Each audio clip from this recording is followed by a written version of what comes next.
Welcome to the program. This afternoon, the Ghana Police Service has launched an investigation into an alleged baby theft at Mamprobi Polyclinic. According to the police, the suspect claimed she had delivered at the facility due to no available births, but police say there's no evidence to support the story. Director of Public Affairs, Superintendent Juliana Obin, confirmed the baby has been recovered and is receiving medical treatment. The suspect remains in custody as investigations continue. We'll hear from the police shortly, but first, the relatives in the community are blaming the theft on poor security at the hospital, calling for all health officers to be sacked, else legal action will be taken.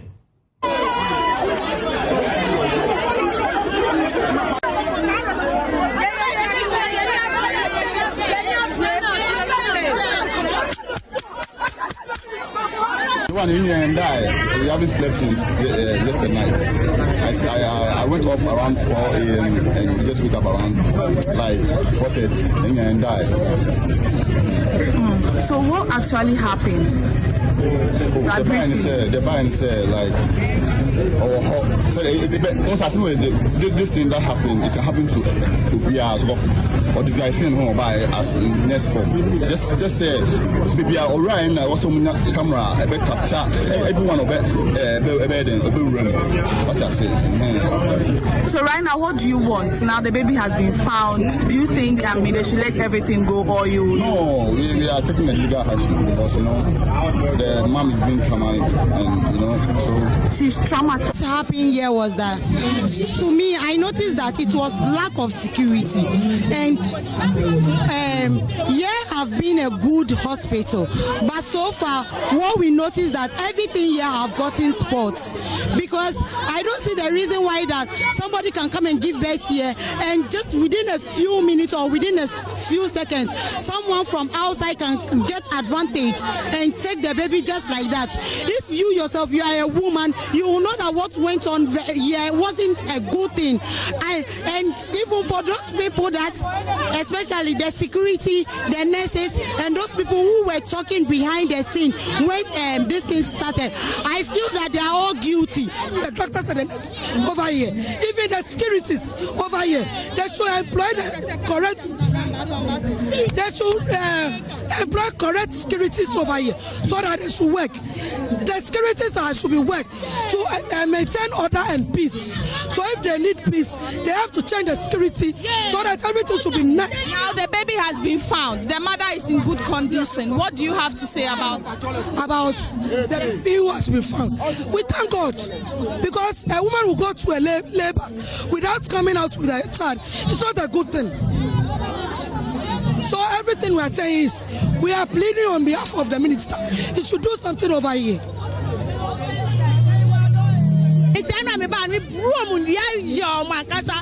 Nurse funny doctors or more no serious because gate way and tomb me bra baby beda yet me ba 12 o'clock na gate need that it will be at me bo remu keke hospital be anywhere allow seven obi at me bo remu sai was at least security near tight so be my yebusa de ntia o ba ha ba yebusa o hwe na o kwaba afa so security for na omo ye adwuma no omo nya serious omo hwe asla saa na young girls doctors no mo announce no e was say ye omo nyina akofie na yemo good training because omo need to see bia I say, what if you send us near some about Nasa or Papa?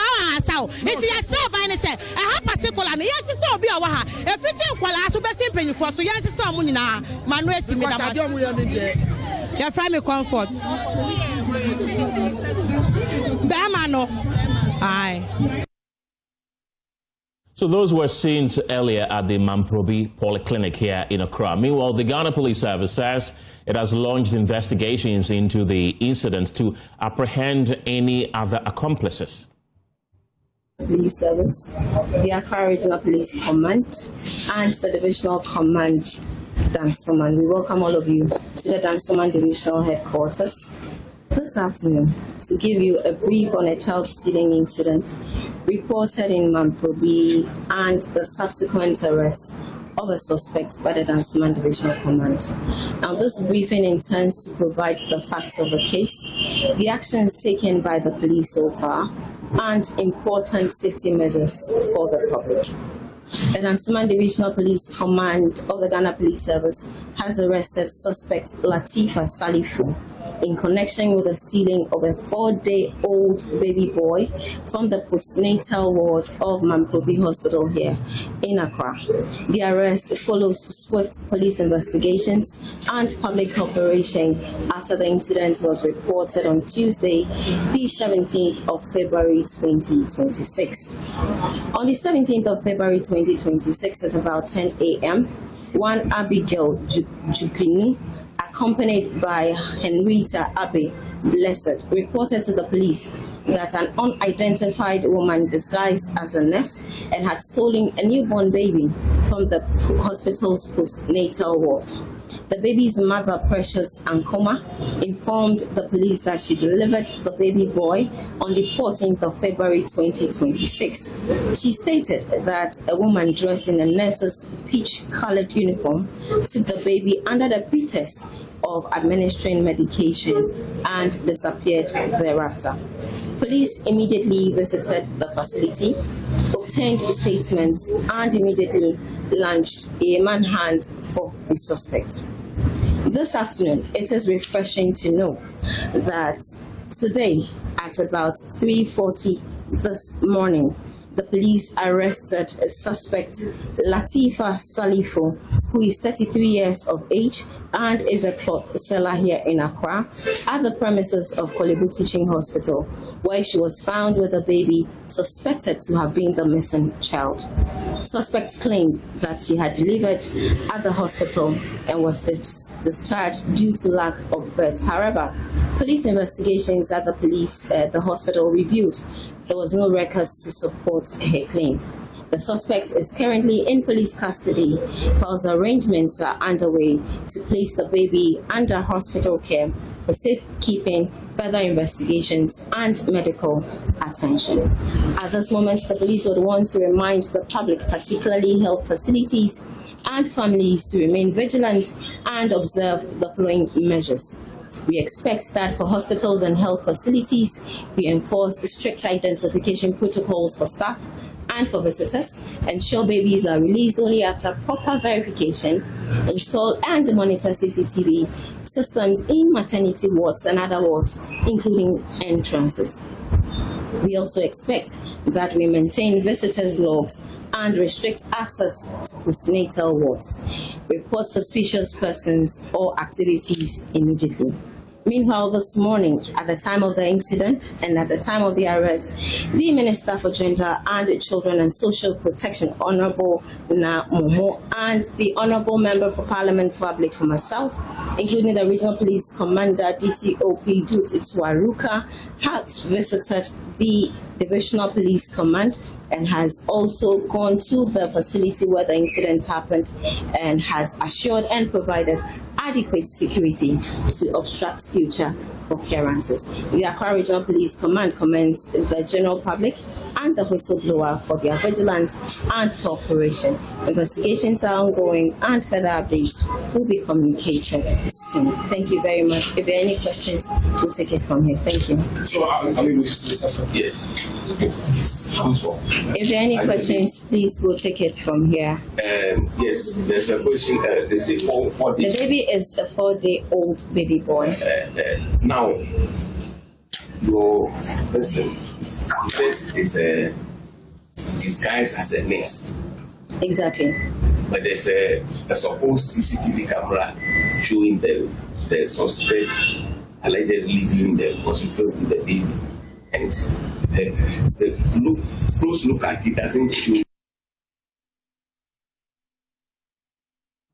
Well, let's bring in the Minister for Gender, Children and Social Protection, Agnes Na Momo Latte, for more on this. Minister, grateful for your time this afternoon. You were at the scene earlier today to witness what happened. What information have you gathered so far? Hello. Hello, Minister. I can hear you. Welcome to the show. Thank you. Yes.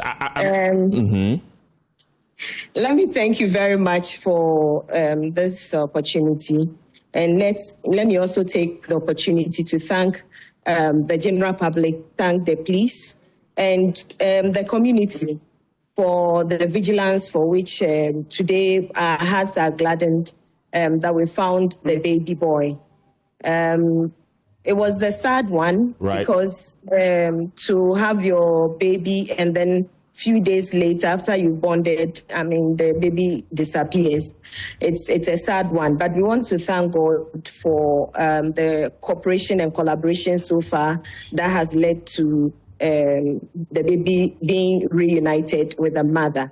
And so I can say that as we speak, the mother and then the child are going through some medical checks, and then we hope that everything will be okay.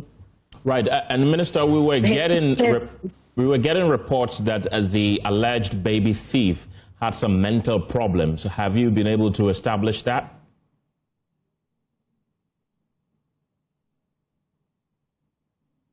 Do we have the gender minister on the line? Right, Agnes Namomolate is the Minister for Gender, Children and Social Protection. Unfortunately, we appear to have lost her on the line, but she was giving us more update on the alleged baby theft that happened at the Mamprobi Polyclinic earlier today, right here in Accra. The information we're getting from the Minister and the Ghana Police Service is that the baby has successfully been recovered. I understand we have the Minister back on the line. I want to believe you can hear me this time. I was asking that the alleged baby thief, we were getting reports that she had mental problems. Have you been able to establish that as a fact? Can you hear me? I can. Okay, so the truth is that anybody who will go to this extent is definitely not in the right frame of mind. And so that person needs some kind of support. And the general public is not kind because we all know through we know what women goes through in order to have a child. And so currently the empathy is not there for her, but a little background into the suspect's life, married life, family life. I realized that things might not be that well. Like I was trying to put across earlier, His Excellency John Dramani Mahama is very much interested in this particular case, in the welfare of mother and child, and also the welfare of the suspect. And so we're going to work, aside all the legal processes that she has to go through. I'm also in touch with the husband of the suspect. And so we're going to make sure that there's enough support base for her to be able to recover and then also face the rigors of the law. Right. But we want her to be well and whole. Yeah, the swift apprehension of the suspect has been commended by a lot of people across the country. Run us through the process. How was she apprehended and where? Okay, I want to thank a whistleblower who actually identified her from the pictures that came up and also saw some suspicious moves from around the community, within the community, and then she reported.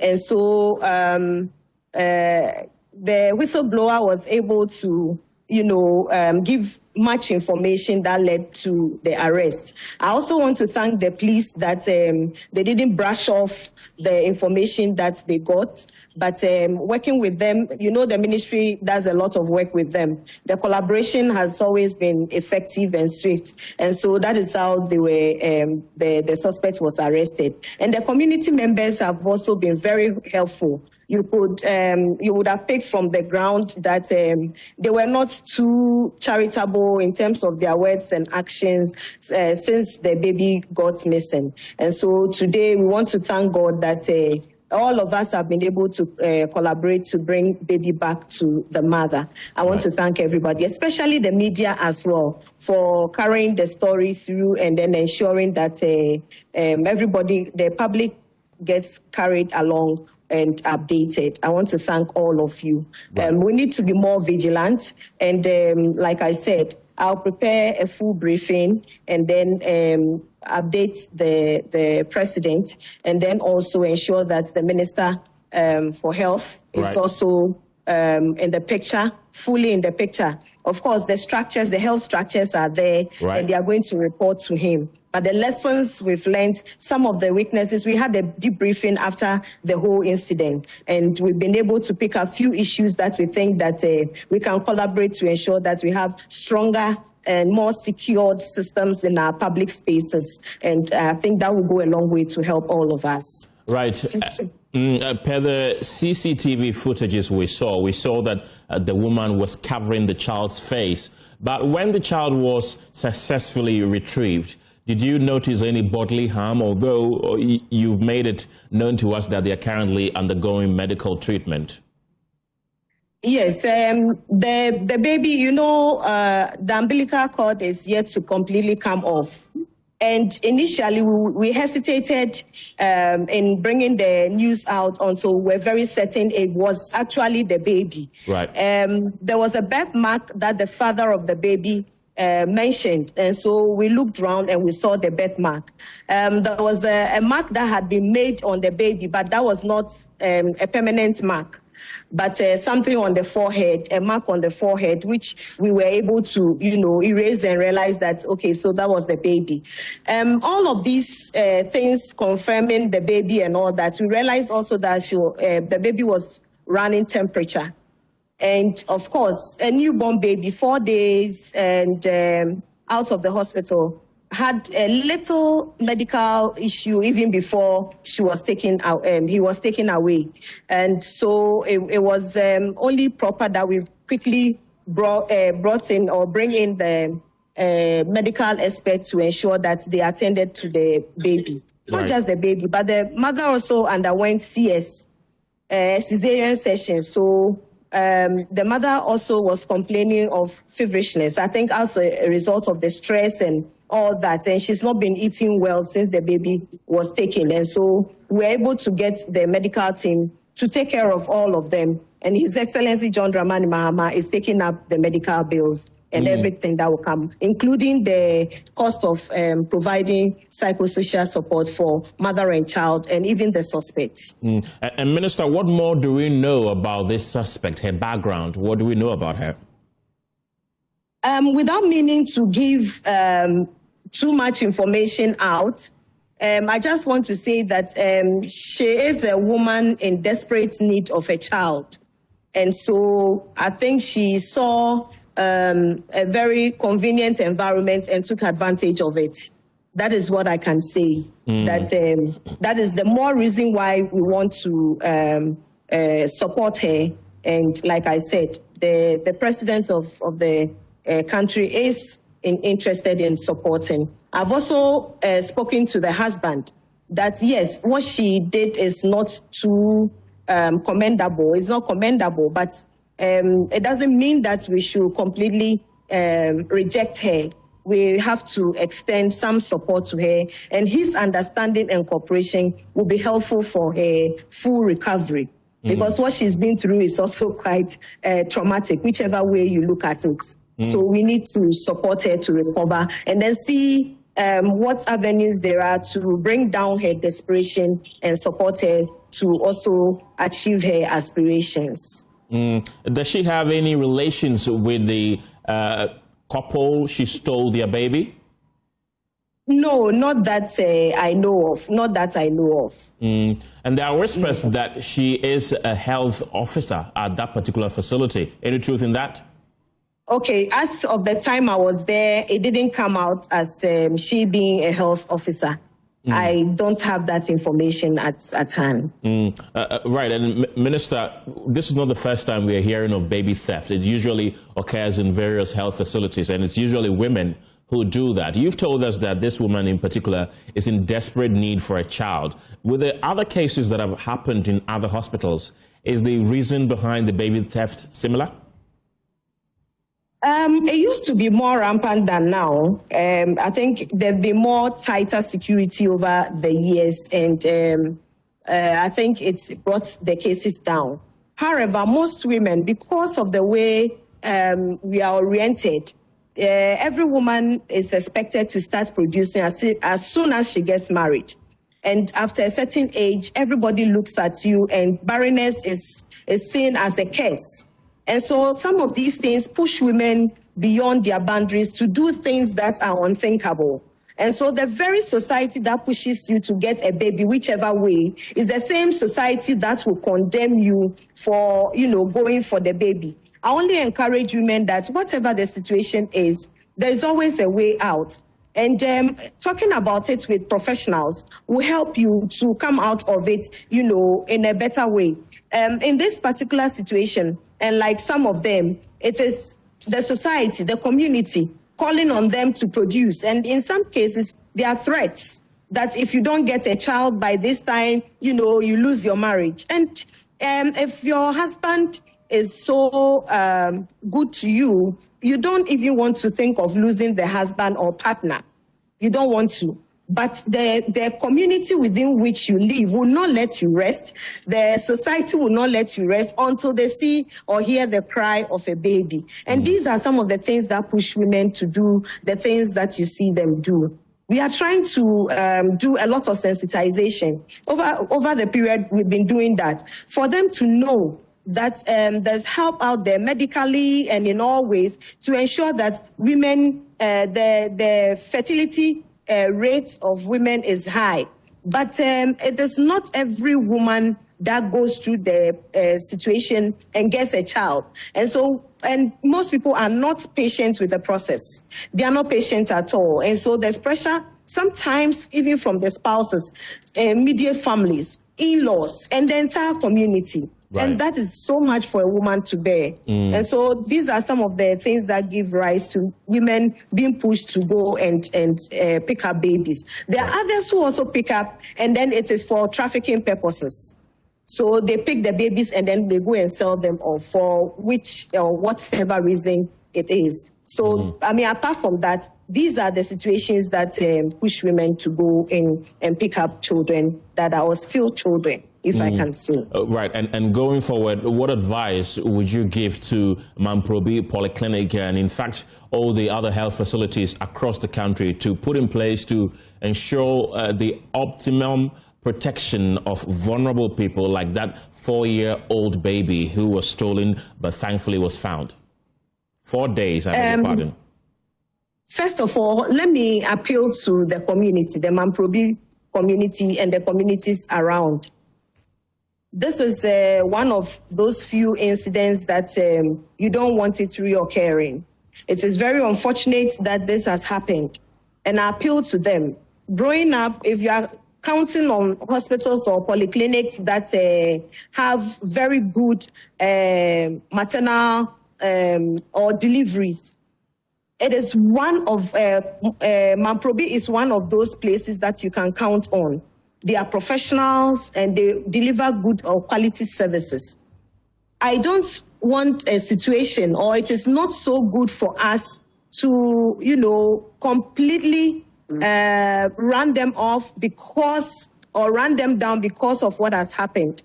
The community is up in arms, and I think it is not proper. The assurances from the police is that they are going to protect the facility and the health workers, and that one will follow up.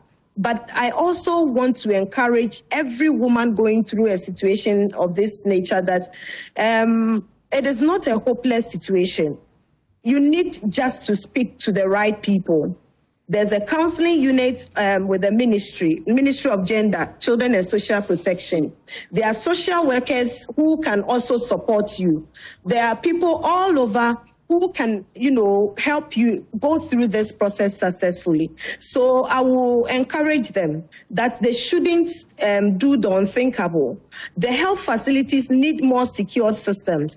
And like I was saying there, when we talk about security, we are not talking about just the physical presence of any human being there, but you are talking about security in terms of from the time the person enters the facility right until the person exits. So the paper trails are one, and then also the physical security, like I said. The cameras and things, the CCTV cameras were helpful in this case, and they are always helpful. And so I will encourage them not to leave room for people to pick up babies or still babies or any valuables or harm even others within their health facilities and public spaces. So I'm encouraging us all to do our part. But I also want to encourage, I want to appreciate the media for the work you have done, bringing it to the fore and then pursuing it to the latter. And I'm sure that we are all going to follow suit to ensure that indeed the mother and child are well. And then also taking up the medical bills, as I initially said. Right. We know by now that the suspect is in custody. Is your ministry going to collaborate with the Ghana Police Service to ensure that this woman faces the full rigors of the law, or you feel like she deserves a second chance? The law will work. The law will work, but then we also don't want to leave it just at the legal level. At the social level, even if she goes to prison and she returns, we want her returning as a better citizen. And then aside that, we also want the law to work, but in doing so, it should reform the individual. And so, like I said, the social support that she needs, we are going to make sure that by the time she's properly reintegrated into society, she's a better person. And she can even be a shining example unto many.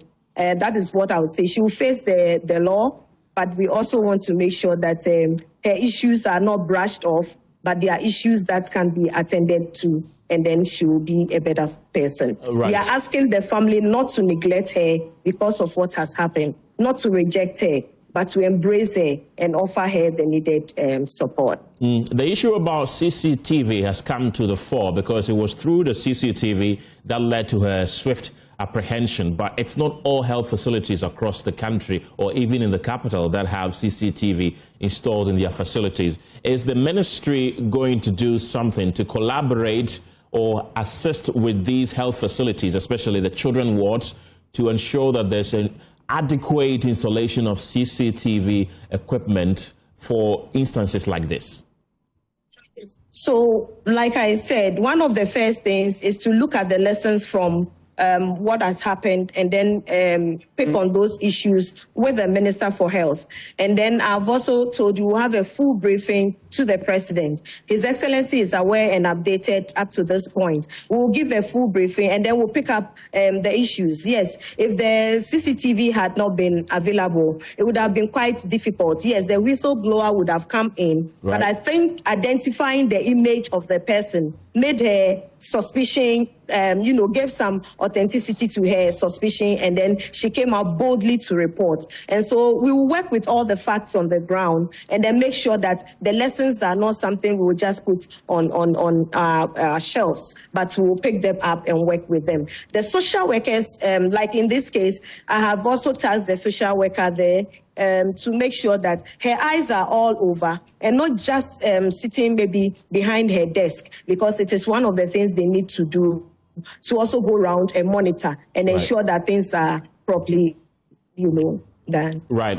We know that the Ghana Police Service has launched a probe into this, investigating the circumstances that led to that theft. But will the Ministry of Gender also launch an independent probe to ensure that indeed, whether she was not assisted from within, whether she didn't get any help from some health workers within the hospital? Are you going to do anything like that? Absolutely. It was one of the things that came up, that maybe there's a collaborator within, and we don't want to leave everything because the timing of everything is quite suspicious. And working with the police, that is what we've always done. The CID, the police unit has always been very helpful to us, and then we are going to continue working with them. But we are not ruling out the possibility of an insider work. And so that is one of the things we'll do. We'll follow up with the investigations. They will do a professional work. We will also do our side of it, and then we'll more or less bring the reports together, right, and then highlight the key issues that are worth noting. And so that is what we'll be doing. We'll collaborate with all stakeholders. Okay. Agnes Namomolate, thank you very much for your time this afternoon. She's the Minister for Gender, Children and Social Protection.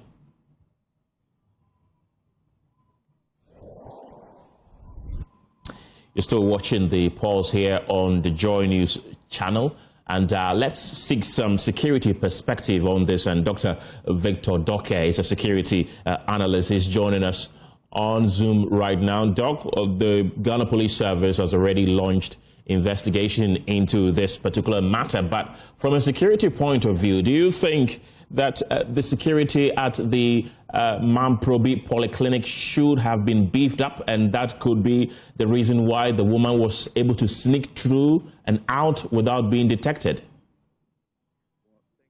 Very much, Carlos. I think, one, we've taken our security very lightly. Why do I say so? You have incidents such as this and others happening. You've installed CCTV cameras. You've even employed, private security personnel to man your property, and still you have theft and others. Dr. Doke, no. I am struggling to hear you. If you can kindly reposition yourself. Can you hear me? Let's try one more time. Is it better? Yes, it is. Right. So I was saying that when we have physical security in the sense that we employ the physical presence of private security personnel to man our property, we've installed CCTV cameras, yet still we have thefts such as these and others going on. Now, one would think that when you have a CCTV camera and the monitor is in the room, there should be a dedicated personnel who is trained to what? Identify such things and then prompt authorities when anything is untoward going on. But that didn't happen. The woman went in there. You have midwifery nurses, including the directors and everybody there, who were supposed to be vigilant at all times because there's a newborn baby, a 4-day-old baby there. The mother has gone through CS, so is very ill to look after the baby. Now, this woman goes in there, picks up the baby, and walks out for what? An onlooker to identify. The private security guard was there and didn't notice any suspicious thing. Assuming this woman had an explosive or wanted to set fire, what would have happened? Then we'll see what would have happened. So all of this put together means that we have not been taking our security seriously. Right. That means clearly there was a breach of security at the health facility.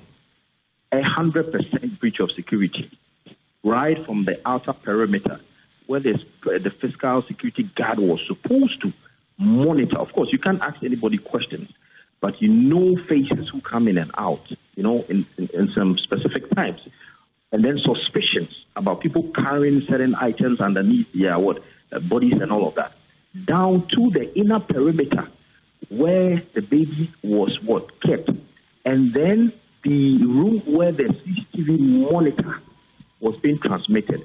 Obviously, there was nobody there to watch the screens. Otherwise, they would have seen the mannerism of the woman, how she's hurriedly coming out, or even the corridors where the CCTV has been mounted, the screens have been mounted, the cameras have been mounted from the outer to the corridors of the inner core of the clinic itself. These were not done. This is not the first time we have seen a case of thievery happen and then see excerpts of it on a CCTV camera after they've happened. What could be the reason why we install CCTV camera at various facilities, hospitals, shops, and all that, but we don't pay particular attention to them, but rather tend to, examine them after the incident has occurred? What could be the reason behind that? One could be just to tick the box, because you have a hospital or you have any facility of a high grade, there are workers in there, inflows of cash coming in, drugs and whatnot. And so you want to tick the box and have the security systems installed, which is very good. You've gone even to the extent of hiring a private security to come in there. Now, the aspect of monitoring your security, being self-aware of the environment and everyday aspect of a threat happening is what we lack. Of course, everybody goes in throughout the week, Monday to Sunday, nothing happens. So there's laxity, the relaxation, that once the CCTV camera is there, we can go back and play. And it it also brings to the question whether we should get CCTV cameras that only record and then later we play, or get, the actual ones that record and prompt you. And so these are the various ones. So now we need to have a discussion as to what specific kind of security systems to be installed in the hospitals or the state agencies, so that if something untoward is happening, it will quickly prompt for quick reaction, and not to have this kind of incident where the baby has been taken away and then we now go threaten the staff in there to play the CCTV camera, and then we apprehend the culprit. Right. What role do you think the Ghana Health Service, for instance, can play in ensuring that there's tighter security at Mamprobi Polyclinic and indeed all other government health facilities across the country to ensure that these things do not recur?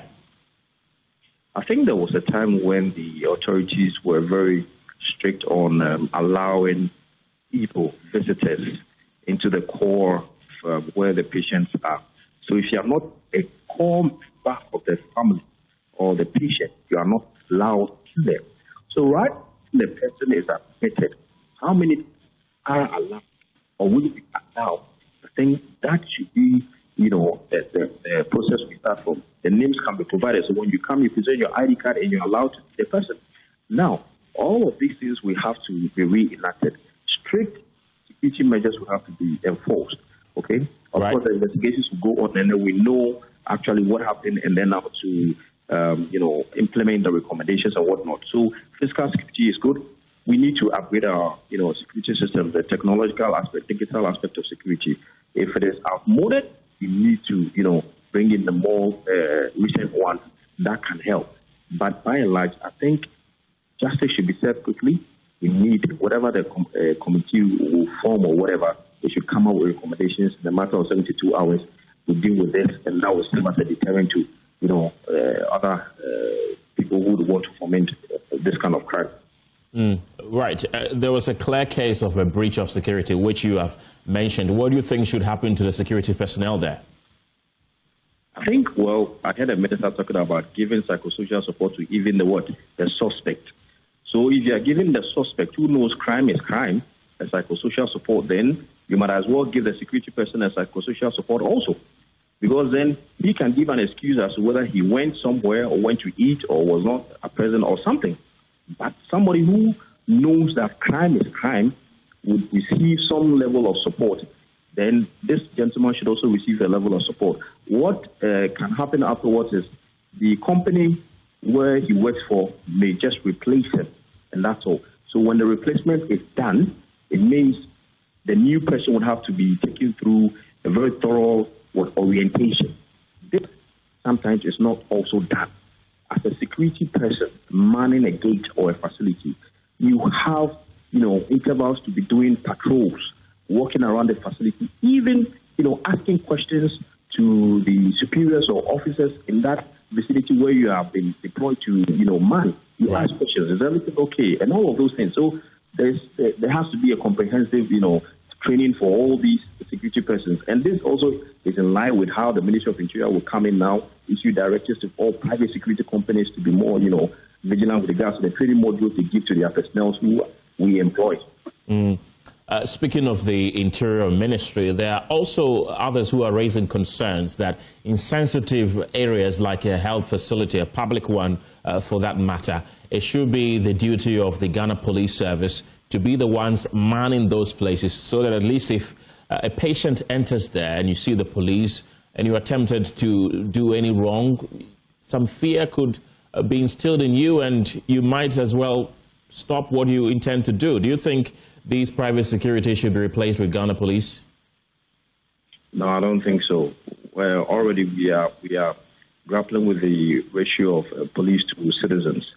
And so that's one of the issues, unless it is a very critical institution, where by that I mean you have very essential data which can be destroyed or whatever, and personalities involved. The state security would go in. If not, these private securities are there. And I may not know much about the health sector and what will require a state security to come in, but I think there are levels to health facilities. So whatever, I think that would also determine whether security should come in or private security should come in. And all of this requires funding, okay? So if a hospital or clinic is generating internally generated funds, they may be using that to pay the private security, but the state may not be able to absorb it. Right. So there's a whole lot of issues surrounding how a state, security should come in and take over the work of the private company. But I think it's not the issue. I think the issue is now streamline processes and then collaborate years with them. And then when we have the rules down, we play by the books, and then everything will go well. Right, Dr. Victor Doke, thank you very much. He's a security analyst speaking to us right here on The Pulse. You're welcome back to The Pulse. There's a high rate of migration among youth, particularly fishers and crop farmers, to other parts of the country and abroad in search of better opportunities. Well, this trend has been linked to their declining reliance on fishing and farming due to extreme weather conditions, including strong winds, recurrent flooding, erratic rainfall, and rising temperatures. As a result, some individuals become homeless, while others relocate to different communities to pursue alternative economic activities. Mohammed Ayaba has more in today's Climate Evidence.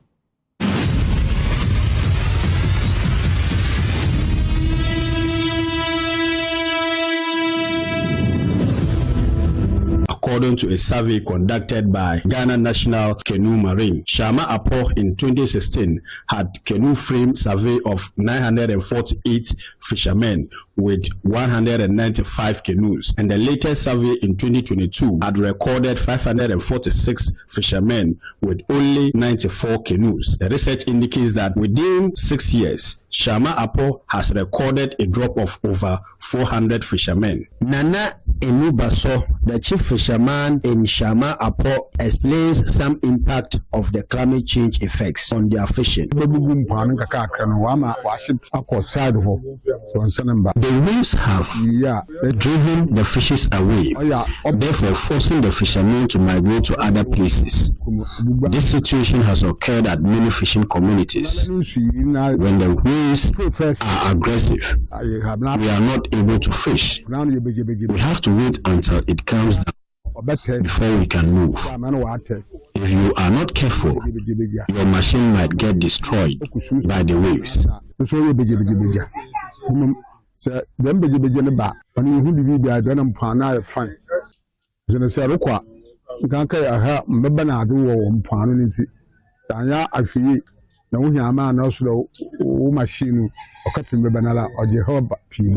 Kweku Abeku also explains some dangers they encounter when there is aggressive tidal waves. We find it very difficult to go to the sea. When the waves become aggressive, we try to bring everything under control. But if we fail, the boat will capsize and we will lose at least half of our catch. Wherever there is enough fishes, we go there. We sometimes stay for some time before we return.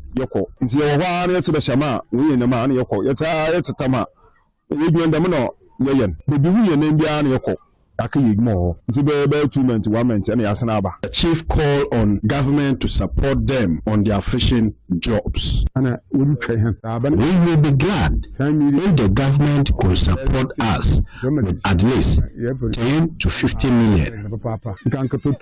The Shama District NADMO administrator, Mr. Martin, speaks on the effects of climate change within the coastal area and its impacts on the fishing communities. Climate change has become a very general phenomenon, and our district is no exception. Normally, the effect of the climate change on our coastal environment, for instance, is especially on the tidal waves issues.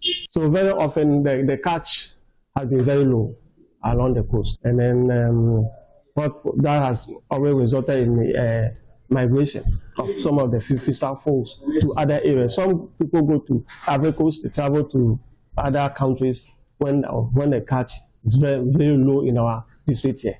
At times the high temperatures and some from the trees have been cut, by residents for firewood purposes. According to Mr. Martin, despite having inadequate resources to help fishermen in the area, they provide them some interventions. There's an intervention from government where they are putting up what they call it sea defense walls. That will reduce the effect of this climate change on the coastal communities when it comes to issues of tidal waves. We had a collaboration with an NGO, Friends of the Nations, where we created a lot of mangroves and introduced new species. Apart from administering relief items to victims, the other intervention is with special reference to the Anglo Beach community. That has always been, I think that is becoming a routine crisis. Every year we experience it. We have tried with collaborating with the district assembly and the NADMO effect a relocation. A land has been secured, all right, but for some time now we've not been able to relocate them due to some litigations. Dr. Victor Owusu, a senior lecturer at the University of Education, Winneba, highlighted some factors that are causing this coastal migration and some consequences of this coastal migration. What are the factors that are causing this migration? The Western region is the mainstay of the local artisanal fisheries, but a lot in terms of catch and the ability to support their livelihoods has gone down drastically. And beyond people moving to other coastal areas to improve their livelihoods, some of the coastal communities, because of the nature of their geography, are more vulnerable to incidences of flooding, incidences of tidal waves induced flooding and erosion. We move from Apam to Azim, Moray.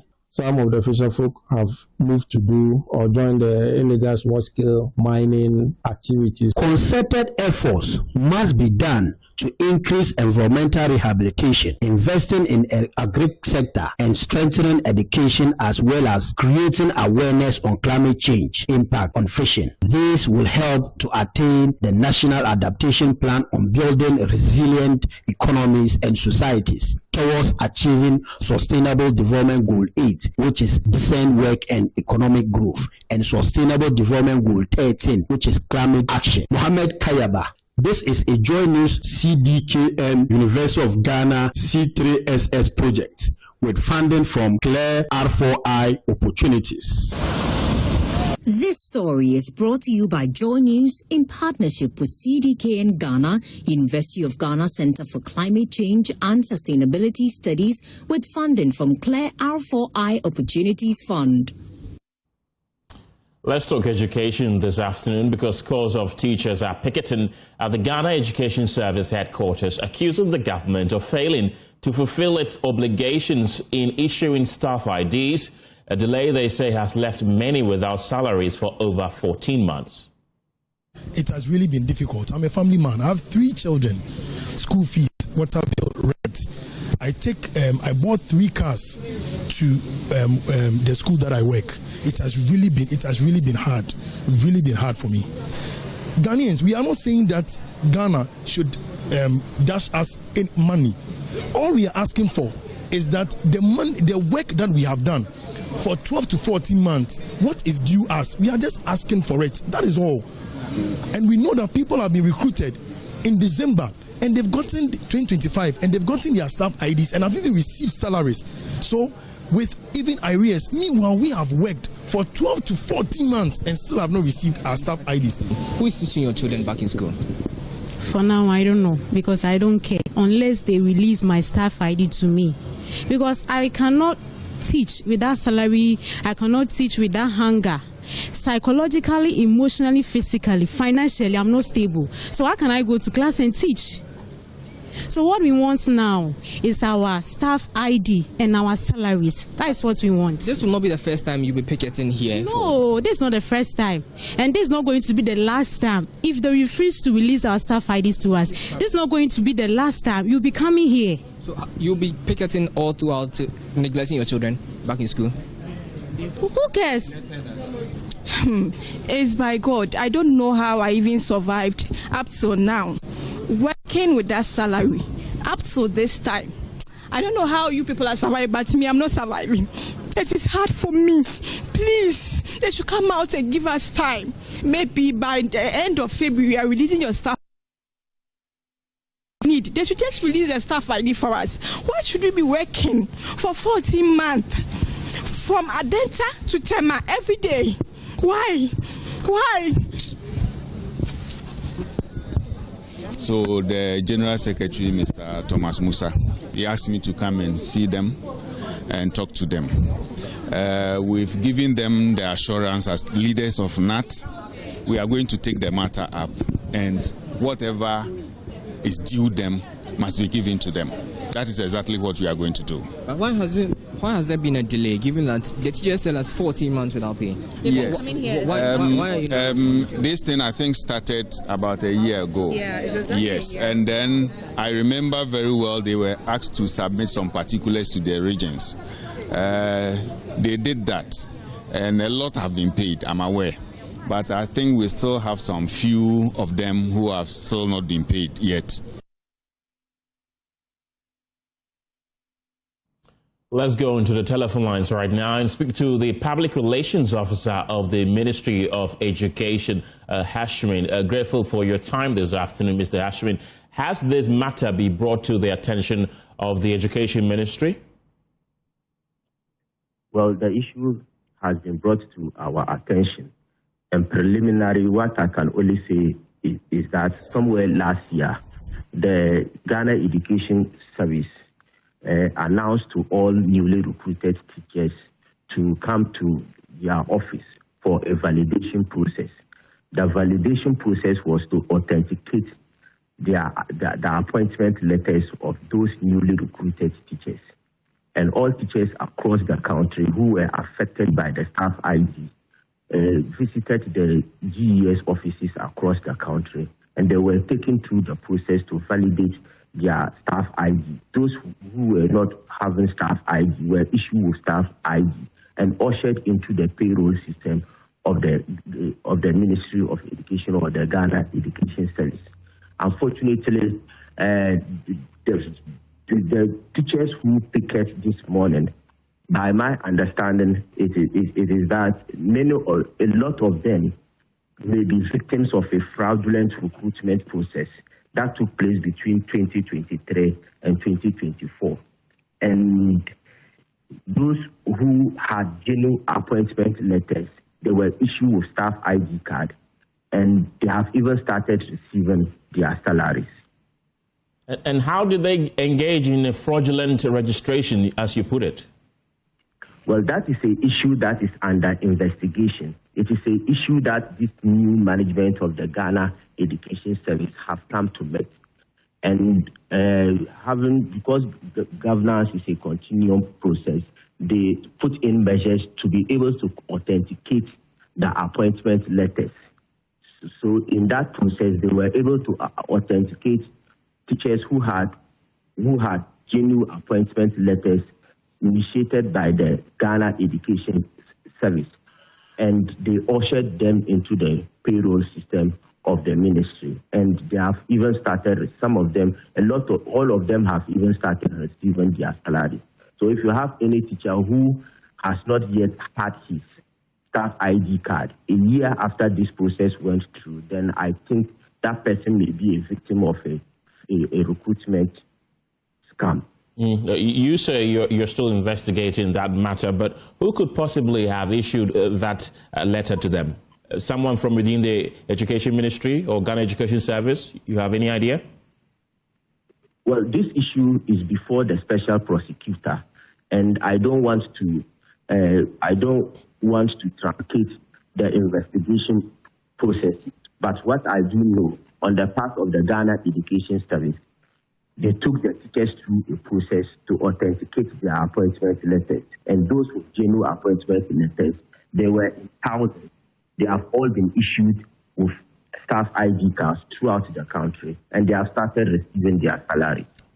But Hashmin, some of the people who picketed the Ghana Education Service say they do have their staff ID, but they still haven't been paid for a number of months. How about those people?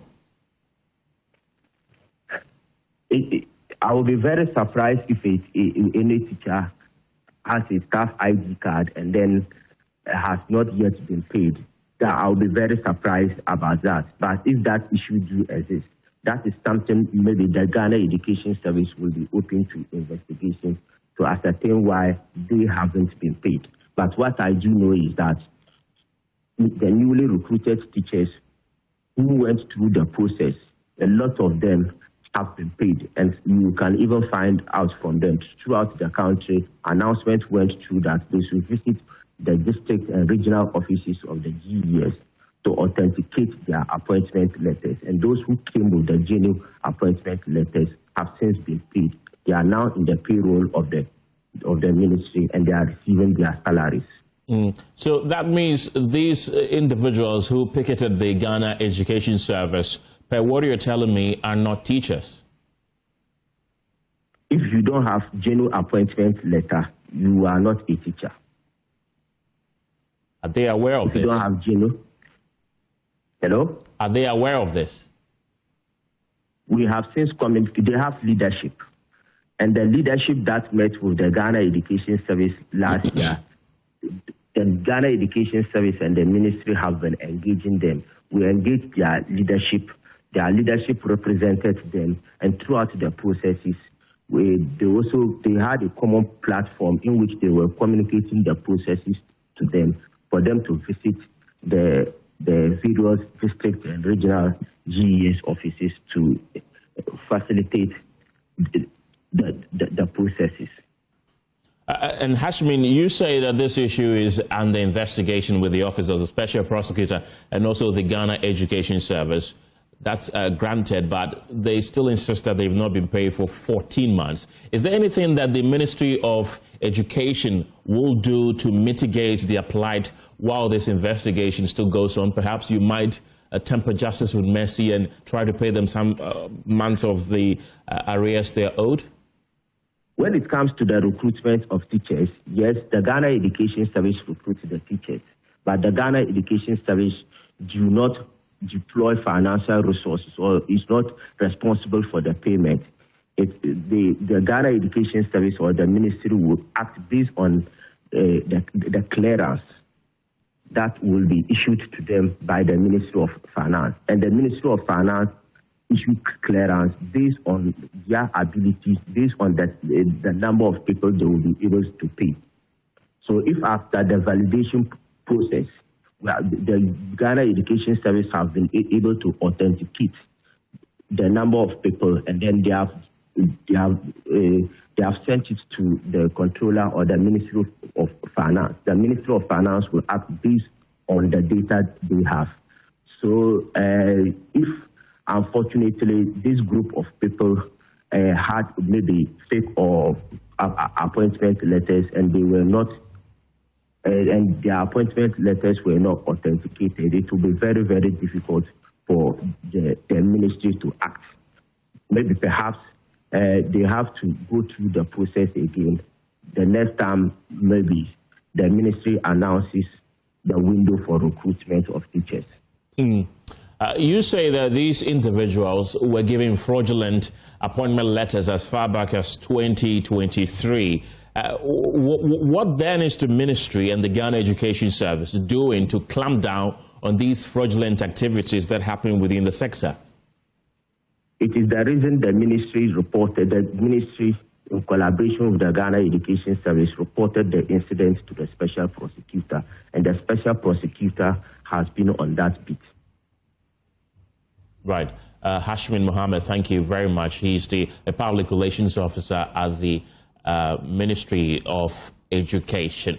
We head to Parliament now, where the minority has turned its rage over the government's slash of cocoa price on the Minister for Finance, Kasiel Atoforsen. The minority leader, Alexander Afenyo-Markin, is demanding an immediate summons of the Finance Minister to Parliament to answer questions over that decision.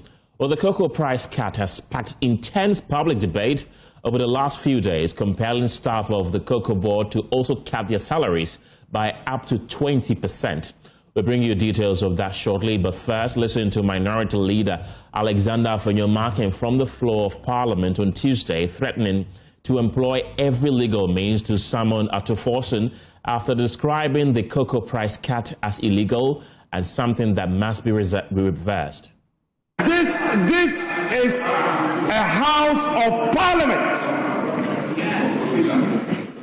a platform of the people's representatives. This is where we discuss national issues. Mr. Speaker, the majority leader is telling the country that government policy can be announced anywhere, and my finance minister is not obliged to come to the House of Parliament. Mr. Speaker, the cocoa farmers in Volta region, in Ashanti region, in Bono, in Western North, Mr. Speaker, they have been denying honorable members their earnings. But Mr. Speaker, if the finance minister does not come, if the majority leader will not bring the finance minister, we, the minority, will use the appropriate laws available to us to summon the finance minister. Thank you. The cocoa farmers cannot be abandoned. We will not abandon the cocoa farmers. Honorable members. That's the Minority Leader Alexander Afenyo marking on the floor of Parliament just yesterday. And Cocoa Board, on the other hand, has announced a 20% salary cut for management and 10% cut for senior staff. Spokesperson for the Ghana National Cocoa Farmers Association, Nana Aduna II, however, says the salary cut is inadequate. The price reduction was about 28%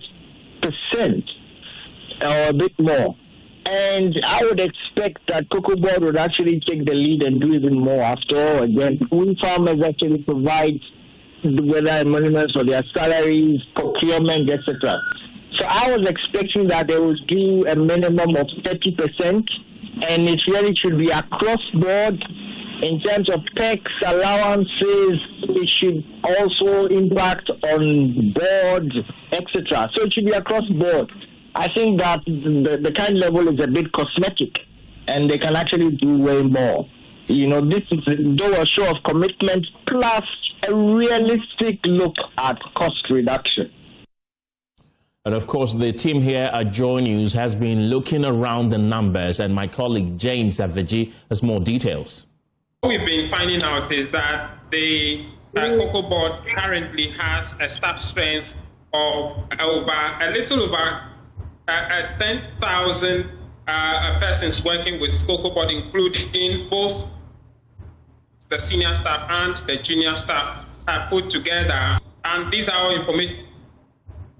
The current CEO of the Cocoa Board, Randy Abe, when he took over office somewhere last year, at the time he announced an audit into the workforce of Cocoa Board, where he laments the large number of persons employed by Cocoa Board. And at the time, he put the payment figure to all of these persons at somewhere $12 million US, reason why he instituted that audit into the workforce of Cocoa Board. What we are also learning now is that this 10 and 20% salary cut respectively should be saving the country around 5 million Ghana cedis every month, information put out by the PRO, the head of PR relations for the Ghana Cocoa Board. That's what we've been learning about the figures at Cocoa Board as we speak. We've also been hearing the head of corporate communications at Cocoa Board, Sam Jerome, who has been providing some clarity. Let me put it on record.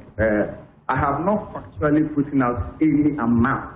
Yesterday in a conversation or in an interview, what I did indicate was that a question was posed, and I said, being tentative about it, considering the number of employees or staff that Cocoa Board has, if you are even dividing into two, or saying that maybe 9,000 are senior staff members, and you do a simple arithmetic calculation, maybe you'll be getting no less than 5 million for a month. However, it is important to also state that I did indicate that by the end of today or tomorrow, the HR department and the finance department will give us all the necessary documentation for us to know as to how much savings we are making at the end of every month for us to do it, for us to put it forward. But the most important thing we need to discuss is that the step taken by Dr. Randy Abe and the new management, is it something that would help mitigate some of the difficulties that we have faced or not? And I think that the issues Cocoa Board is facing today are on twofold. One, We are talking about a situation where we are experiencing a sharp or a drastic reduction on the international market in relation to price. And the other one has to do with what industry cost or expenses that cocoa board has making. So if we are dealing with the external one, which we have no control about it, the government through cabinet has elected or given us a number of reforms that upon its full implementation will be able to deal with the issue. And internally, what Dr. Randiabe decides or intends doing is that, let me first begin with what? A pay cut. It is quite unfortunate that this decision of Dr. Randiabe has coincided with the difficulty we are now experiencing because it has been on the table. If you could remember, when he came, he has always raised issues or complained about the fact that Cocoa Board's payroll has been ballooned. And if you want to be prudent, then we really need to do something about it.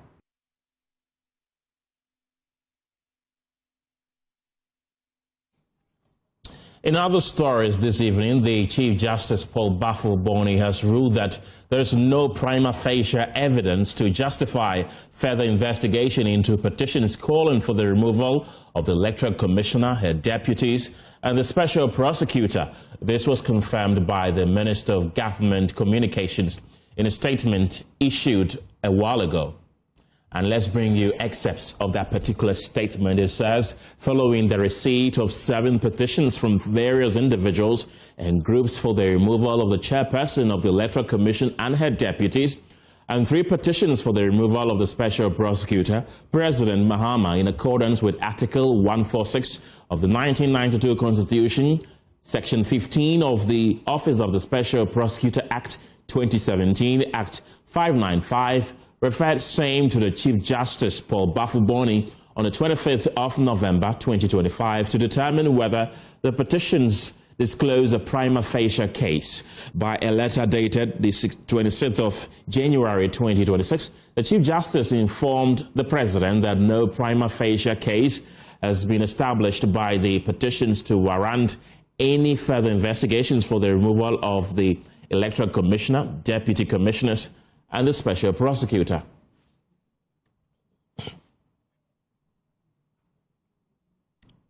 So it is important to note that the petitions were received by Jubilee House in late 2025 with the Minister of State in charge of Government Communications, Felix Kwachiofosu, confirming that 10 separate petitions had been filed under the constitutional removal process. So joining me on this matter is the MPP Deputy General Secretary, Haruna Mohammed. Haruna, welcome to the show. This particular issue took some political undertones when we heard, for example, Johnson Esiedu Nketia call for the removal of the EC chair and her deputies about this particular issue. We will discuss the MPP's official position on the CJ's decision regarding the petition seeking the removal of the heads of the, for example, the Special Prosecutor and the Electoral Commissioners shortly. But first, you held a press conference a while ago this afternoon. What was it about? Thank you very much. I would like to say good afternoon to your cherished viewers and you yourself. Today, this afternoon, we held a press conference that was delivered by the General Secretary of our party, Lawyer Justin Kwadwo-Frimpong, following the outcome of the National Executive Committee and the National Council meeting that was held yesterday to take decisions on internal party timelines with regards to some aspects of our party constitution, of which we are to execute.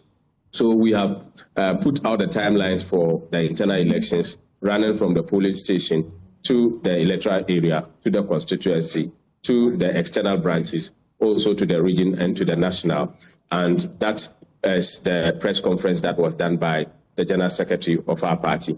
Before the polling station elections, we are seeking to implement the recommendation of Professor Michael Quay's committee report with regards to how the polling station should be organized. So we are referring to a letter that was issued by the General Secretary of our party in November, somewhere November 19th, and this particular letter is what we are pulling up to ensure that we get the registration at the polling station levels done very properly, and we have a polling station register so that we'll be able to use it to conduct the elections at the polling station and also climb up to the constituency. to the national level. So this is the press conference. Respectfully, we have also put out the guidelines which will regulate the elections of the party at the various levels of the party structure. Right. I heard your General Secretary mention about educational backgrounds of people who will be contesting the various positions. Can you run us through? Yes. You can remember on the 19th of July, we made amendments to our party constitution at the Legon Sports Stadium. We added 2 persons to the polling station elections, and we also added polling station executives. We also added 4 more people to the one coordinator at the electoral area level. In adding these particular numbers, we are very mindful of certain issue that we wanted to cure, and we added the communication officer, and we also added the electoral affairs officer. For you to be able to qualify to contest or be appointed as an electoral affairs officer in case of constituency appointment, in case of electoral area, and the polling station is by election, those persons must have a minimum qualification of senior high certificate or this current SHS certificate. So these are the criteria that we have put, as well as the secretary for the polling station must have an SSCE to be qualified to contest for that particular position. And also for you to qualify to become a secretary at the constituency level, you must have a diploma or above, or any other higher certificate at the constituency level. And for you to be able to contest for secretary at the regional level, you must also have a first degree or an above certificate or a higher certificate from the first degree. So these are the qualification criteria that we have put, and this also applies to the elections officers. These are officers that are going to be dealing directly with the CI and relevant provisions of our national constitution and election related matters, and also the recording of figures and other things. Remember, we went to the Supreme Court in 2012, and where we had a ruling by the justices of the Supreme Court relative to how polling station elections are won. So we have set the base, we have set the tone, and we changed the dynamics of politics and won the 2016 election. We have also taken a decision to also transform that particular sector by introducing the electoral affairs officer at the polling station level, because we've already had that for the constituency level. Harun, I'm curious to know why those education certificate requirements, don't you think it will disenfranchise persons who want to contribute to the party? I know at multimedia today you have researchers in your background, and you wouldn't just pick any researcher at all. You pick somebody that has experience, somebody that has the relevant qualifications. So in the matters of elections, you must also be looking for experienced hands. And today, experience is tied so much to, in terms of formal work, is tied to qualification. And we think that having a first degree for the regional level is something that is very appropriate because of the caliber of people that you'll be meeting, the caliber of arguments that you'll be making, and the caliber analysis that you'll be doing as the chief craft of the party at the regional level. For the constituency, we say diploma, because the secretary must be able to understand relevant provisions, be able to do recording, keep data of our party, and also be able to record minutes. So all these things are basic things that we need to take into consideration. If you take all the secretaries now, all the secretaries across Ghana, none of them is having a below degree of a diploma. None of them across the country. So this is just for us to state it in the guideline so that anybody that has interest to contest must be very mindful of that. For the election officer, you also know that election is something that is very complex, and election must be handled with a different eye. And we need somebody that will have the relevant qualification in terms of education and to be able to handle that. CI 127 is something that is very complex. And if you also look at the coalition systems and the attachment in the CI 127, they need to be looked at. Also, in conduct of elections, you must also be making references to some decisions of the court, and which is also relevant to education. And because of that, the party, in its own wisdom, decided that we need to get somebody within a relevant qualification period to be able to have to contest or be appointed to such positions. Right. Previously, we used to know that the communication officer role within your party at the national level was an appointed role. Now you're saying that it is going to be an elected role. What really went into that decision? Yes, the communication officer at the constituency level up to the national level was an appointed role. And you remember that we have also introduced the communication officer at the polling station level and also at the electoral level. The propaganda in our country has become very, very sentimental in terms of how discussions are made because of the NDC's attitude in terms of giving us false information or not or inaccurate or something that cannot be measured or tested. So we need to strengthen our communication down there to be able to send a message of the new patriotic party. You remember in the last administration, the media criticized us in terms of selling our own message. So we need to set up the engine rooms at the polling station at the electoral area. And for us to be able to get these matters pushed forward very well, we need to get the office of the communication officer be elected so that whatever decision that elected officers are going to take, and if you check our party very well, elected officers constitute a steering committee. And if the communication officer is not an elected officer and does not take part of the steering committee where first decisions or critical decisions are made before it comes before NEC and other matters, then it becomes problematic. So the party in its wisdom decides that the communication officer must be part of all the structures of the party, and because communication should not be looked at as different department, communication should be looked at as every section of any department communication takes place. So the communication officer must be part of the structures of the party by way of where decisions or primary decisions are made. One will ask, what difference will this bring? For example, if the person who is elected is very popular but is not a good communicator, how is that going to be different? In this particular circumstance, all communication officers that will be filing to contest will be vetted thoroughly. They are going to be vetted thoroughly. You would see that in the previous past, communication officers were appointed. The constituency officers or the executive committee could just appoint anybody. It's not going to be business as usual. Right. Communication officers will be going through a thorough vetting, where we'll be taking them through a number of issues before they are allowed to contest for such positions. We are not going to allow just anybody to go. Communication too is a skill. So for communication, you may be uneducated or you do not go to school, but the communication become a skill for you. So and that is why we have not put educational provisions on the communication officer. Thanks for those clarifications, Haruna. Now, what is the New Patriotic Party's position on the Chief Justice's decision on the petitions to remove the special prosecutor, the Electoral Commission chair, and her 2 deputies?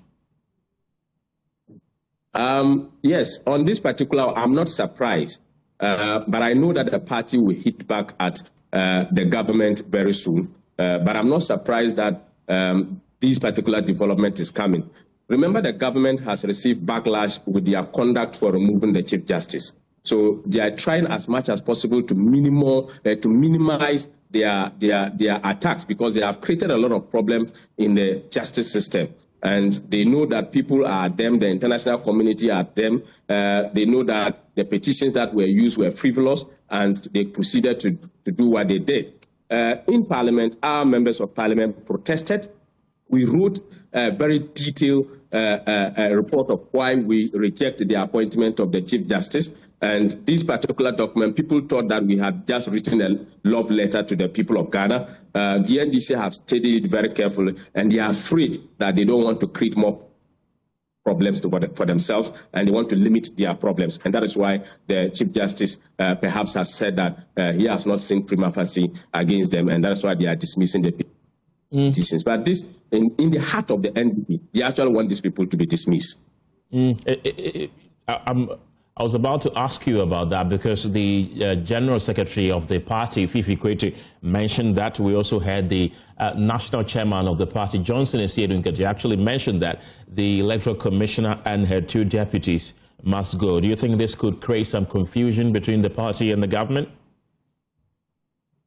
This is not the first time they had confusion. The confusion in Parliament extended to the party when Parliament was thinking about third term, they were debating and arguing in favor. So I won't be surprised to see that particular debate and internal fusion among the two of them, the two arms, in terms of the party and government. So the party's position, I think that they haven't changed, and we are expecting in the just some few days that I believe that this particular debate will come, because the party wants the Electoral Commission to go, and the government also wants to protect the little integrity that they have, so that not to create problems for themselves. But within your own party, though, there were divided opinions, especially when it comes to the electoral commissioner. Some wanted her to go, others wanted her to stay. And now that the decision has come that she's staying together with her deputies, is that a unanimous acceptance within your party that you are okay with the decision that the Chief Justice has made? Throughout the tenure of His Excellency Nana Addo Dankwa Akufo-Addo, there was no petition against the commissioners at the Electoral Commission. So there is no debate as to whether we're divided, because there was no petition before for her removal or their removal. And this particular request has never been a center of debate at NEC or council in the New Patriotic Party for the term that I've been Deputy General Secretary for the party. So it is not a matter that the party has settled on. It's a matter that the NDC have integrated into their discussions as they did pre-elections, that they want the Chief Justice out, and also again that they want the Electoral Commissioner to go. For us, we know that due process must take the form and not sentimental. Haruna Mohammed, thank you for your time today. He's the Deputy General Secretary of the New Patriotic Party. Now, a major shakeup at Kintampo Waterfalls is yielding significant results after the previous management was asked to step aside for a 3-month probe. The new interim team has recorded a staggering 400% increase in revenue. Visitor numbers have surged from 5,000 to nearly 30,000, prompting the regional minister, Francis Owusu-Antwi, to vow legal action against anyone found to have shortchanged the state. And Nasta Betas more in this report. For decades, the Kintampo Waterfall was a political football. Whenever power changed hands in Accra, the management at the falls was unceremoniously replaced by loyalists of the incoming government. This cycle of political takeovers hampered development and tarnished the site's image. But everything changed in the year 2017. After a devastating storm claimed the lives of several students, the facility was finally handed over to professional managers, the Ghana Tourism Authority. The political takeovers stopped, and for the first time in years, the focus shifted to proper maintenance and improved visitations. Despite the improved management, a dip in revenue caught the attention of the Borno East Regional Minister Francis Owusu-Antwi. In a bold move aimed at boosting the region's internally generated funds, he ordered a 3-month investigation. When I took over, I realized that in Kintampo Waterfalls, the income that they generate wasn't all that encouraging, because personally I visited the place some time ago and I realized the number of visitors on site. So at a point I had to invite the committee to come and have a discussion with me, and after my engagement with them, I realized that things were not going on well. The old management was asked to step aside and an interim team was brought in. Today, they presented their findings to the regional minister, and the numbers are staggering. In the period of November, December and January 2024-2025, the facility recorded just over 5,000 visitors, generating a little over 66,000 Ghana cedis. Now compare that to the same 3-month period this year. Under the new interim management, the numbers tell a completely different story.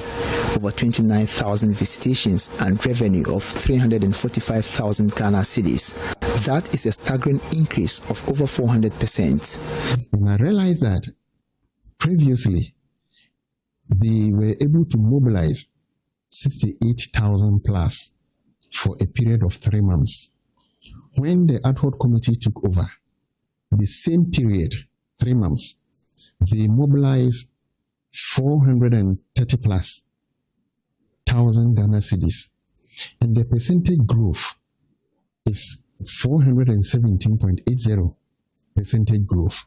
The minister also noted that the previous administration's expenditure was significantly higher than the current ones. When I look at their expenditure, they were able to spend less to raise more revenue, whilst the old committee also spent more to raise a lower revenue. The implication is clear. Potential financial irregularities. The regional minister has announced the formation of a new committee to review these recommendations, and the message from the Regional Coordinating Council is firm. I have decided and I have formed another committee, 3-member committee, to look into their recommendations and then advise. So probably this one is just a collection test. I may subject them to proper auditing, then we'll pick it from there. For the Municipal Chief Executive for Kintampo North, Isaac Donko, the focus is now on safeguarding this vital economic asset for the future. We are really blessed, and in selling out the Kintampo municipality to the outside world, the tourism industry is really doing that magic for us as a municipality. The waterfall that once symbolized political chaos and tragedy is now at the center of a fight for financial accountability. As investigations continue, one thing is clear: the days of opaque management may finally be over. Reporting for Joy News, Anas Sabit, Tichiman. The Ghana Sports Fund, led by its administrator, Dr. David Kofi Mawuvi, is taking its mandate directly to the field by launching its first nationwide on-site assessment of grassroots athletics competition. The exercise aims to evaluate the real conditions under which young athletes are identified and developed. The interzonal athletics finals of the Northern Zone High School brought together 15 senior high schools from 5 districts and 1 municipality, showcasing both promise and the pressure within Ghana's grassroots sports system. But this year's competition carried added significance. It became the first live assessment ground for sports fund leadership since the fund was established, offering a direct look at how young talents are discovered and developed. The administrator for the Ghana Sports Fund, Dr. David Kofi Mawuvi, says the fund is committed to evidence-based intervention built on field realities, not desk reports. I am here with my deputy to observe what is going on and to do a first assessment on the ground to see what actually goes on in grassroots sport or talent development. And we are observing. The first thing I would like to state here that I observe is the talents that we have from our younger generations, from this school base, even without relevant tools and necessary materials for organizing these sports, you can identify great talents from all the sports activities. So it is something we have to take advantage on. So it is something we are going to take very seriously as a fund to see how best we can develop grassroots sport as a way of talent path development. So we have seen young men and young women running barefooted without anything on their feet, without any proper tartan tracks, and it's so sad to say, but the good news is that the sports fund has come to really start developing some of this. The deputy administrator, Simon Appiah, says Ghana must move from late stage athletes rescue to early stage athlete investments. I think the practice has been for us to wait for the talents to go through a lot on their own and then we harvest them when they are ready. No, we have to be a part of their lives from day one. That way, the nation is a part of their development. And so when we approach them to take part in national competitions, it's not as if we have to now pamper or beg them. They feel a part of it because the nation has been part of their development. We know that the senior high schools face a lot of challenges in terms of financing such programs. And so sometimes the programs do not come on as scheduled. The sports fund will work hand in hand with the authorities involved, make sure that we provide adequate funds to ensure that these programs come on as and when they have to come, so that they are not delayed. Sometimes some regions or zones do not even get to participate in the next level as a result of lack of funds. We know that if all of us will come on board and donate to the National Sports Fund, those things will be a thing of the past. And so we'll encourage everybody listening to us from any part of the nation to take this as a very serious thing and contribute to the fund. The Northern Zone Sports Federation Secretary John Edem Agbedugli describes the operational situation as critical. The playing field together with the pattern tracks that we need to have. You can see we are running on barefooted. The athletes are running on barefooted. The tracks are not in any good shape. Pebbles are there. Sometimes when they run after first hit, the second hit and final, they are wounded. So some of them cannot even continue the event again. Our equipment that we need, the landing foam, the crossbar, the javelin, the discus, we bought it from various schools individually. The zone is supposed to have this at the secretariat. So our appeal is that all those who have the means to help us. Ivy Satoji for Joy Sports. Peki. And to the Ashanti region now, where local authorities in the Mampong municipality of that region have imposed an immediate ban on community members entering the town's cemetery following the shocking exhumation and mutilation of the body of the Queen Mother of the Frafra community. The incident has sent shock waves and outrage throughout the area. According to the municipal officials, unidentified individuals broke into the cemetery and looted the grave of the late Queen Mother of the Frafra community on Thursday, February 12th, just days before the 1-year anniversary of her burial. The body was discovered dumped within the cemetery grounds the following day, gruesomely missing its head. The desecration, said to be happening for the first time, has left the community members shaking and authorities scrambling to restore order and security. The assembly member for Mampong Chermade, Kwame Nkrumah, speaking with Joy News, highlighted measures to prevent further incidents and ensure resident safety. The assembly had an emergency meeting with the security officers and the members who are involved in taking part of taking control, who are in charge of this cemetery, to see how best we can resolve this so that we can strengthen the security aspect here. But we have two men who take in charge of here day in and day out. They are here as a workers that assembly has employed, that assembly pay them. So morning, afternoon to even around 5:30, they will leave this place. So I think this incidents happen around in the evening where we were asleep. So as for the security aspect, we are just strengthening how best we can put things in place so that we can strengthen so that starting will not happen again. A supervisor at the cemetery, Kwame Apra, confirmed security measures are being implemented, emphasizing access will be strictly controlled and urged community members to respect the ban to prevent further incidents.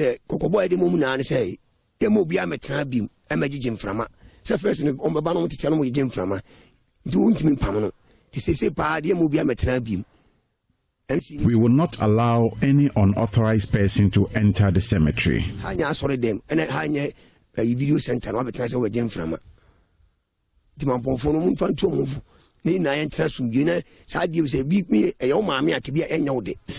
The community, known for its peace and respect for tradition, has been left deeply unsettled.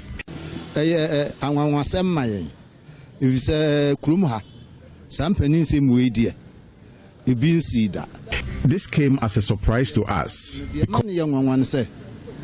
Na kabe nam yensa na maame no wom sie no na ya afe ene wom ko yi sa body ne de koye wom ja adaka no wom asa de body na ba na emom wom atwa ne tire firi so nti hon de e ya anwanwasem maaye ne yenim de wom de koye ti se de akase assembly man ne mpanimfo no e kasa na amane ne amamre wo se wom ye no wom aya afa ho. Municipal authorities have assured residents every effort is being made to bring the perpetrators to justice and to prevent a recurrence. Musician Diana Hobson revealed how her husband once threatened to kill her, even plotting to use a weapon to end both their lives, forcing her to flee and seek help. A harrowing story set the tone for Women of Valor 2026, which was launched at the residence of the British High Commissioner to Ghana in London. Well, the event brought together policymakers, media personalities, and activists under this year's theme, The Pursuit of Fearlessness, highlighting the importance of creating safe spaces for women to speak out and be protected. Thought when two Christians get married, it will be all roses. I mean, there shouldn't be any issues because we all serve God together. But I was far from wrong.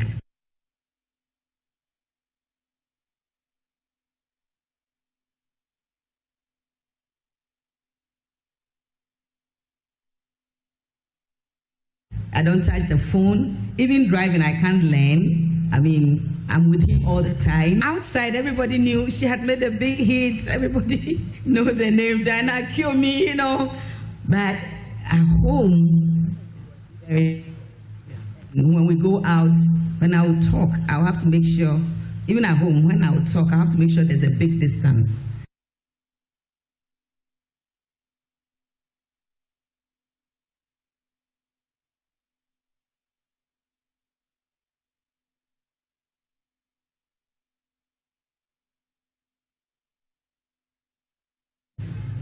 And the week before, we went to the National Theatre for a program. And when we were coming back, he was driving. So I was smiling at so and so too much. I was smiling and there was a big truck in front of us. And he said, "Oh yeah, but the kind of a shit truck." But for life, I will not sit down. I would do something about it. But I knew that was not the end of my life. I knew there was so much that I had to do. And so I would not let my life be ended on that note. Actor and advocate Vicky also recounted being dragged into a room and threatened with a knife. Another occasion, nearly being driven into a mountain before she managed to escape. After leaving that relationship, she entered another, which she says became physically abusive even during pregnancy. From the funeral grounds to the hotel, it was my car. He was driving. Then at a point, he wanted to smoke. So he asked me to take over for him to smoke because I was pregnant. He couldn't smoke in the car. Then when I started moving the car, he asked me to go. Immediately he got there, he started slapping me. That I left him. I was like, but you asked me to go. He said, how dare you? Is it because it's your car? You know? And everyone in the hotel came out to separate us. Then he told me that night that he was going to kill me and kill the baby and nothing will happen because this is Ghana. Director of the Domestic Violence and Victim Support Unit, Owusua Treme, assured women that protection mechanisms are in place. She urged women and young people to report all forms of abuse regardless of the perpetrator's status or class. The reality is that a lot of the times an abusive person will want to tell you reasons why you should not report. The abusive person will put fear in you, including running down state institutions. We have statistics that shows those who were set up in 1998, up to date, we've been working, and we have prosecuted a lot of people. So obviously it is not true. Founder Nana Abanamwa says stories like these are exactly why this year's theme focuses on fearlessness. She explains that Pursuit of Fearlessness is about creating safe spaces where women can speak without fear, be believed, and be protected. Too many women, as we all know, are still living cautiously instead of free. Too many girls learn fear too early. Too many survivors are silent, not because they have nothing to say, but it's because it doesn't feel safe to speak. This is why I'm standing here tonight, pledging my commitment, readiness, and that of women of valor, and my very good friends, including Sewa Mehe, who has a very big platform. We're committing ourselves to help you create more awareness, more access, more safety for our victims. President Mahama has visited survivors of the Burkina Faso terrorist attack at the 37 military hospital. The president earlier today visited 2 survivors of the Burkina Faso terrorist attack who are currently receiving treatment at the 37 military hospital here in Accra. The survivors were among tomato traders traveling in a truck that was ambushed by armed bandits. The attackers reportedly singled out the men, massacred them, and set the vehicle on fire. Accompanied by the Chief of Staff, Julius Debra, the president commiserated with the victims and assured them that all medical expenses will be covered by the government. Early in the morning, the president had been on unofficial duty in Takoradi but rushed to the hospital immediately upon landing to obtain first-hand details of the tragic incident. 7 Ghanaians killed in the attack have since been buried, while the survivors were safely transported home by the Ghana Armed Forces. All survivors are receiving counseling and the necessary support, while those injured continue to undergo treatment.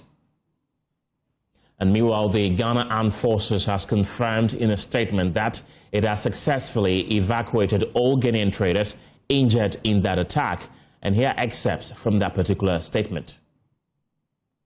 And it says the Ghana Armed Forces has successfully evacuated 3 Ghanaian traders who were injured in an attack on Saturday, the 14th of February in Burkina Faso. The evacuation forms part of the government's coordinated humanitarian and security efforts. The mission was conducted on Tuesday, the 17th of February, by the Ghana Armed Forces. The injured have since been conveyed to the 37 military hospital for further medical assessment and treatment. The Ghana Armed Forces extends its deepest condolences to the bereaved families, praying for the repose of the souls of the deceased and wishing the injured speedy recovery.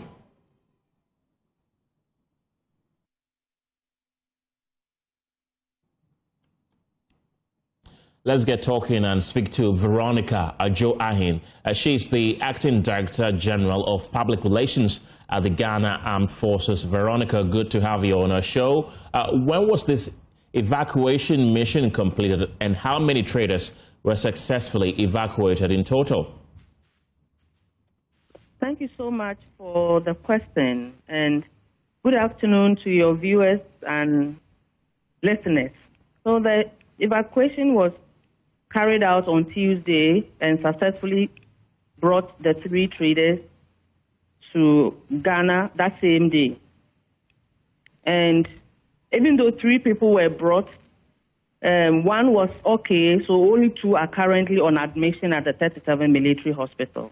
And Veronica, we understand that 1 more person has succumbed to her injuries, making the number of people who have died, sadly, 8. Can you confirm to that? Unfortunately, I'm unable to confirm to that. What I can speak to is what we did yesterday, yesterday, the evacuation that we undertook. But I'm unable to confirm those figures. And what is the various state of conditions with the persons who are recovering at the 37 military hospital? Oh, the injuries were quite severe, so the injuries were very serious. And I believe that the Ghana Armed Forces, and for that matter, the 37 will give it all the best of care, especially with Mr. President himself coming to visit them and assuring them of taking all the costs I believe that 37 will also do its very best to make sure that at least these two survive the attack. Right, Veronica Ahe, thank you very much. She's with the Ghana Armed Forces, giving us a briefing about that particular incident that happened in Burkina Faso. There, you're still watching the Pulse here on Joy News. Let's get more on this and speak to Ishmael Holover, who is a security consultant there. Dr. Holover, grateful for your time this evening. And I want to find out from you, beyond what has happened, how should security coordination between the two nations go about in resolving this particular issue that has happened? Thank you very much, and good afternoon to your viewers. I think that from here, it's more about collaborating the security forces in Burkina Faso to designate areas that they believe are safe for Ghanaian traders to ply their trade, and also arrangements with Burkina Faso to see if they can provide some form of escort services to Ghanaians or to our compatriots in areas where they may suspect that it may not be too safe for them to ply their trade, but necessary for them to go. So there are various levels of it, but in the long term, it's about building on initiatives such as the Accra Initiative, continuing with intelligence sharing that enable the Ghanaian government to make informed decisions as to when and where Ghanaians could be in Burkina Faso at any time, therefore giving travel advisory that traders can rely on. It's also about collaborating with Burkina Faso to address the root causes of the insurgency. Any form of support we can provide, and of course even mobilizing the rest of the service to help not only Burkina Faso but Mali and the others who are under this terrorist menace to be able to overcome this challenge. It will be necessary in as much as these things are not happening within our shores. They have implications for us and the rest of the service. Right. In just 2024, we traded in excess of $200 million goods from Burkina Faso. That means that we trade with them quite a lot. And now that this incident has happened, do you think there should be any collaboration between the security forces in Ghana and Burkina Faso to ensure the safety of our traders anytime they go to that country to trade?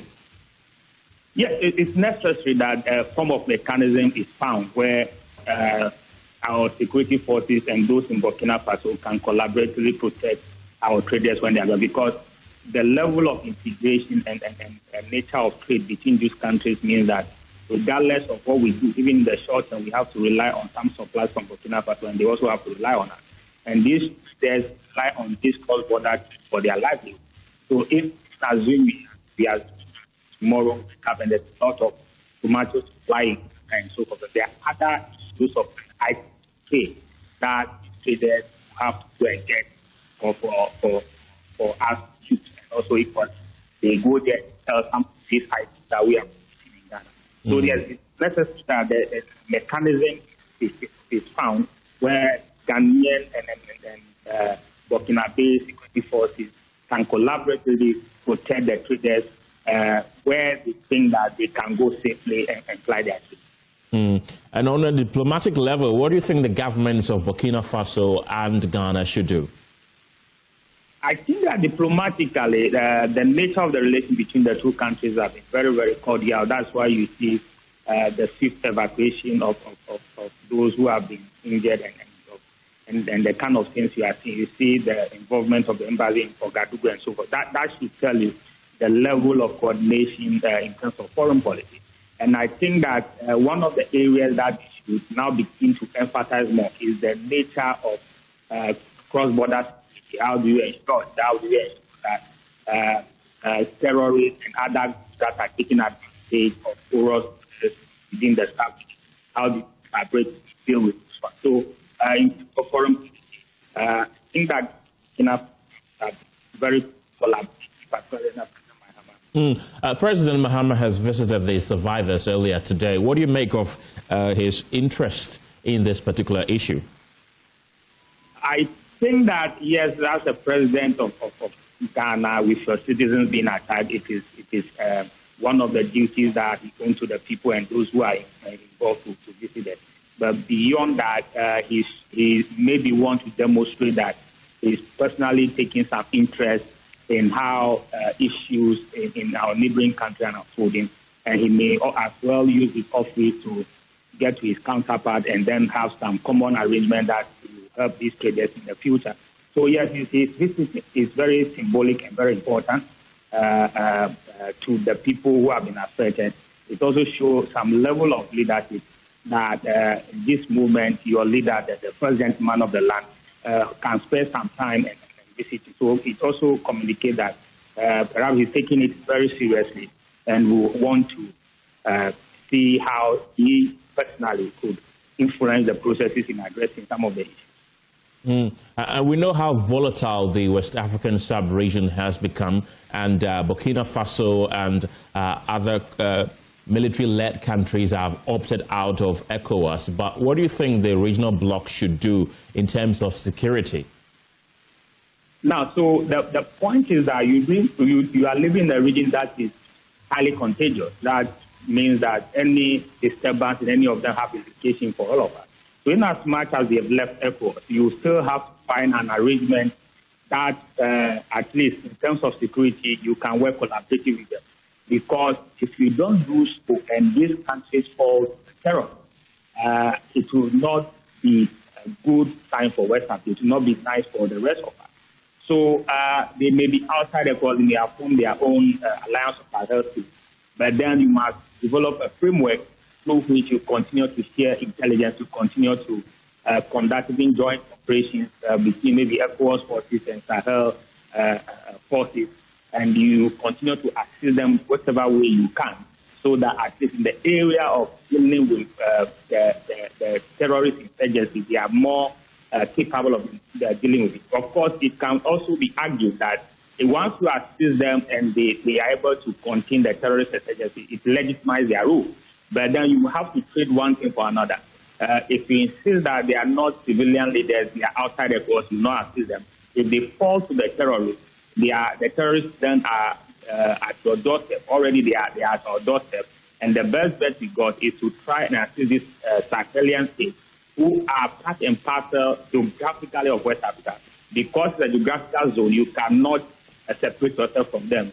So I think ECOWAS should begin to think of an arrangement between them and the Sahel states, at least in terms of security coordination, so that you have much more insight into what they are doing and how you can assist them to counter the terrorist menace that they are facing. And what would be your advice to traders, Ghanaian traders who ply their trade in Burkina Faso? We understand that the trade volumes obviously has reduced, but there are still some traders who still go to Burkina Faso despite what happened. What would you advise them? So they should pay attention to areas that the Burkinabés they have designated as safe. They should note that the northern part of Burkina Faso is actually not a place to be at this time. And so maybe within the southern border part, maybe that is safe. They must also pay attention to the travel advisory that maybe the government of Ghana will be providing from time to time. So the government has to increase the rate at which they provide these advisories and advices. And it depends on the level of coordination in Burkina Faso, so that at any point that there's heightened tension in any part, at any point that security agencies pick up certain signals, they may be able to advise the traders. So the traders must begin to ply their trade in areas that there's a lot more of the state presence. State presence, I mean, you have areas in Burkina Faso that the military well represented can quickly react to this. So those are the things. And also, as I said, the more the family activities come every now and then to inform them as where they can be and where they cannot be. This is not a time to try and play a hard trying to places where that are not safe. They will be exposing themselves to danger. Right. They are in areas that working space isn't safe. Avoid those areas that are going along trouble where a lot of activity. Dr. Ishmael Holovo, thank you very much. He's an international relations expert. And that's it for the Pulse this evening. Thank you very much for being a part of the show. For more news, you can log on to myjoyonline.com. The news team returns at 7 p.m. with News Night. My name is Kenneth. Jesse, have a good evening.